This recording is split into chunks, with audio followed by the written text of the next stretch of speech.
24 घंटे और 7 दिन ऑपरेशन नस्र का आगाज़ हो गया, जिसका खुफिया कोड वर्ड या हैदर करार रखा गया है।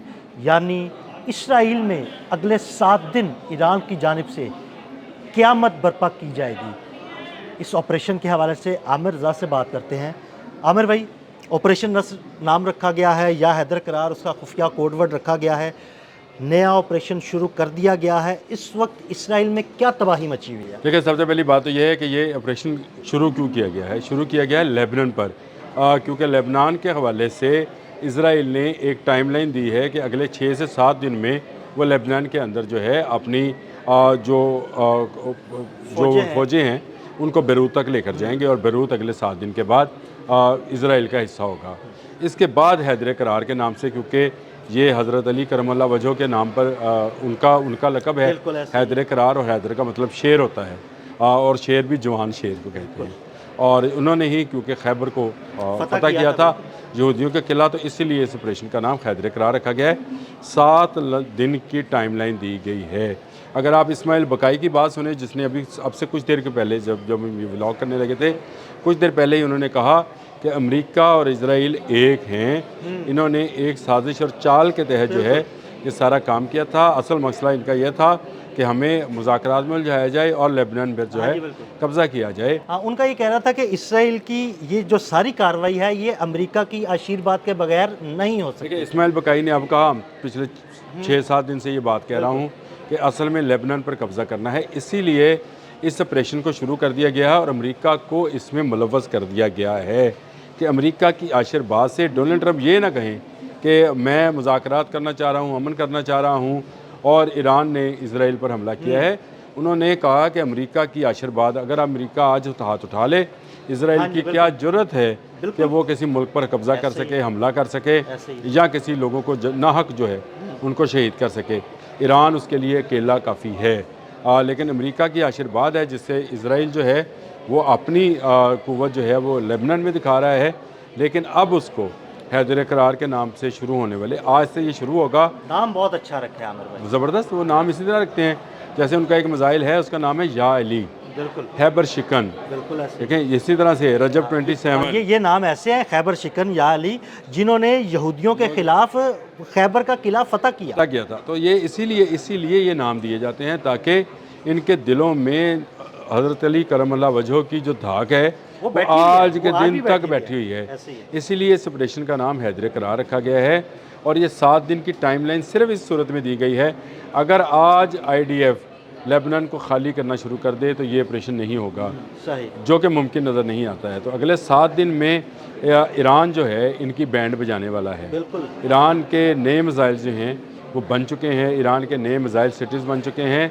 ईरान ने अपनी सारी प्लानिंग जो पिछले 50-60 दिन से जंग बंद है उसमें अपनी प्लानिंग मुकम्मल कर ली थी, प्लानिंग मुकम्मल की, फॉर्मेशन चेंज की, मिसाइल सिटीज़ जो है ना अपने दोबारा से रिवाइव किए, और उसके पास तमाम किस्म की सैटेलाइट्स जो है सहूलत भी हासिल है उसे, और वो उस हिसाब से अपनी जंग को प्लान कर चुके हैं। मुस्तफ़ा हामनई ने ज़बरदस्त तरीके से एक प्लानिंग की है। उसने अमेरिका को छेड़े बगैर इसराइल को निशाना बनाना शुरू कर दिया। देखें, इसराइल सुकून के साथ लेबनान पर कब्ज़ा कर रहा था। लेबनान में असल में हिजबुल्लाह मुकाबला कर रही थी। जो लेबनान फ़ौज है और गवर्नमेंट है वो इसराइल के साथ जो थी शामिल थी। ऐसी सूरत लगती है ना जब आप मुज़ाहमत ही नहीं कर और रहे। उनके सदर ने भी कहा कि जी हम हिजबुल्लाह जो है वो तो हम उसकी मदद नहीं कर रहे हैं। इसका मतलब ये था कि हिजबुल्लाह वहाँ पर अकेली रह जाती, इसराइल आराम से हिजबुल्लाह को हटाता, लेबनान पर कब्ज़ा करता, अपनी मर्ज़ी की कठपुतली हुकूमत बनाता और फिर इसराइल के साथ एक और मुल्क शामिल हो जाता। लेकिन उन्होंने, ईरान ने बराह रास्त इनके अड्डों पर हमला करके बता दिया कि अगर हैदर करार ऑपरेशन 7 दिन तक जारी रहा तो इसराइल का नामो निशान दुनिया से मिट जाएगा। याद रखिएगा, ये 7 दिन बड़े अहम हैं। इसमें इस्माइल बकाई ने तो ये कहा कि अब मुज़ाकरात के लिए जो है वो कोई चीज़ नहीं है। अब आप ये देखें कि जंग किस हद तक बढ़ गई है, जिसका मैंने आपसे पहले व्लॉग में भी बात की थी। इराक़ ने भी अपनी फ़ज़ाई हदूद बंद कर दी है। बिल्कुल। और ये अगले आने वाले दिनों में ये जंग आपको बाब मंदब में भी नज़र आएगी, ये हौजियों की तरफ से भी नज़र आएगी। हाँ, हौजियों ने मिसाइल दागा है इसराइल पे, और हिजबुल्लाह भी अपनी कार्रवाई कर रहा है, वो भी अपनी राकेट बरसा रहा है।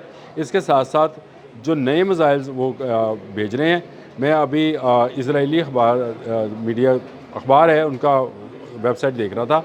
उन्होंने ये बताया कि ईरानी मिसाइल ने इजराइल को हिट किया है। बिल्कुल किया है, और जो ताज़ा इत्तलात आ रही हैं, बिन गोरियन एयरपोर्ट पर बड़ी तबाही मची है। और बिन गोरियन पे भी मची है, लेकिन ये इजराइल के शहरी आबादी के ऊपर मिसाइल गिरा है और काफ़ी यहूदी जो हैं वो जन्म वासिल हुए हैं। तो इसका मतलब है कि ईरान के मिसाइल रोकने की इनके पास कैपेबिलिटी नहीं रही, अब नहीं रही। अब इनके पास कुव्वत है, लेकिन वो चंद एक मिसाइल्स को रोकने में कामयाब ये होते तो हैं। स्वाम अटैक की सूरत में मिसाइल फायर करता है बहुत ईरान, सारे बहुत सारे होते हैं। ईरान वो बहुत सारे कितने रोके? 2 रोके, 3 4 5 6 7 8 9 10, मतलब कितने 10 रोकेंगे? वो तो 100 की वो ज़्यादा देखें। कल डोनाल्ड ट्रंप ने ये बयान दिया था कि ईरान के पास 20% मिसाइल बचे हैं। मैं उसके बयान को ही ले लेते हैं, और ये अगले कई महीनों तक के लिए काफ़ी हैं। ये डोनाल्ड ट्रंप कह रहे थे ईरान के मतलब कि उसके पास जो 20% भी अगले कई महीनों के लिए काफ़ी हैं। तो ईरान तो ये दावा करता है कि उसकी मिसाइल्स आज भी मौजूद है, और ये दावा नहीं है। इसकी हकीकत ये है कि सैटेलाइट इमेजेस बताते हैं कि उसके मिसाइल सिटीज़ जो हैं इवन उनके दरवाजे तक महफूज हैं। ऐसे ही तो इसका मतलब है कि उसके अंदर पड़े मिसाइल जो हैं वो महफूज हैं। ये मिसाइल्स समंदर की गहराइयों में भी हैं, पहाड़ों की गारों में भी हैं, और ये शहरों के अंदर भी हैं। तो ये मिसाइल सिटीज़ जितने भी बने हैं उसके अंदर जो मिसाइल्स हैं उनको अब इस्तेमाल किया जाएगा। हैवी मिसाइल मारे जाएंगे। अगर इसराइल ने अपनी पेशकदमी जो वो बैरूत की तरफ कर रहा है उसको ना रोका तो अगले 7 दिन में इसराइल की ईंट से ईंट बजा देगा ईरान इसका पूरी तैयारी कर चुका है। ईरान ने सारे नक्शे तैयार कर लिए हैं। और मैं आपको एक बात और बता दूं, ईरान ने दिमुना पर हमला करना है। दिमुना इनकी न्यूक्लियर साइट है, हो गया, उनका न्यूक्लियर शहर है, तो बड़ी तबाही मच सकती है। सबसे पहले हमला होना है अब हैफा में मौजूद ऑयल टैंकर्स पर। लिख लीजिए, ऑयल टैंकर है, ऑयल रिफाइनरी है जो भी उनका वहाँ पर मौजूद है। ऑयल टैंकर से मुराद ये है कि डिपो है उनकी जितनी इंस्टॉलेशंस ऑयल के हवाले से है हैफा में, उसको तबाह किया जाएगा। इसके बाद एक और चीज़ तबाह उन्होंने करनी है, वो पाइपलाइन मनसूबा जो नेतन्याहू का मनसूबा है, तेल जो है वो हैफा तक लाया जाएगा, इसको निशाना बनाया जाएगा, और उसके रास्ते में जो भी आएगा उसको उड़ा दिया जाएगा। देखें, इराक़ ने जो अपनी फ़िज़ाई हदूद बंद की हैं, इससे ज़ाहिर होता है कि ईरान अगले 7 दिन में बड़ी कार्रवाइयाँ करने जा रहा है, और बड़े पैमाने पर इसराइल को तबाही का सामना करना पड़ेगा। और ये नेतन्याहू जिस प्लानिंग के साथ काम कर रहे थे कि वो ग्रेटर इसराइल बना लेंगे, मेरा ख़्याल है कि अमेरिका भी अब इनसे पीछे हटना शुरू हो जाएगा। मेरा अपना ज़ाती ख्याल है। देखें, अमेरिका के अंदर प्रेशर है कि इसराइल की वजह से अमेरिका की इकॉनमी को तबाह ना किया जाए। ये उस पर डोनाल्ड ट्रंप पर पहले रोज़ से ही प्रेशर है। अब भी जब जेडी वैंस और वहाँ पर गुफ्तगू कर रहे थे सेनेट के अंदर, तो मुख्तलिफ सेनेटर्स ने खड़े होकर उनसे ये बात कही कि इसराइल की जंग को हमने खुद पर मुसल्लत किया, और 200 अरब डॉलर जो हैं वो गुजार दिए। कल मैं पूरी स्पीच सुन रहा था, जोसेफ हैं उनके अपोजिशन के, यानी डेमोक्रेट्स के हैं, और शायद अगले मुतवक्का वो उम्मीदवार भी हैं सदर के। तो उन्होंने एक लंबी स्पीच की, और उन्होंने ये कहा कि हमें कहा जाता है कि बस टाइम टिक टिक शुरू हो गई।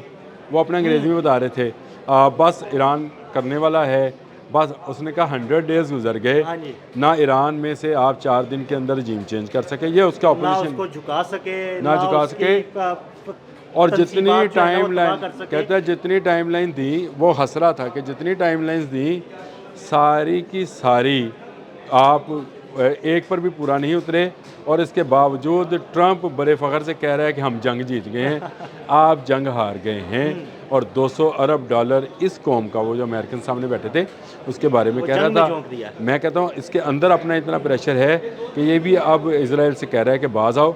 और ये जो हैदर करार ऑपरेशन है, मैं ये बता दूँ, ये 1 आध दिन और चलेगा, उसके बाद इसराइल अमेरिका के सामने घुटने टेकेगा, और अमेरिका जो है ईरान की शराइत पर शर्तें जो मुआहदा है, ये मुज़ाकरात हैं, उसको शुरू करें। बिल्कुल, इंशाल्लाह। बहुत शुक्रिया आमिर भाई ने बड़ी तफसील के साथ इस ऑपरेशन के बारे में आपको बताया। मज़ीद अपडेट्स के लिए हमें फॉलो करते रहें। अदील अहमद और आमिर रज़ा को इजाज़त दीजिएगा।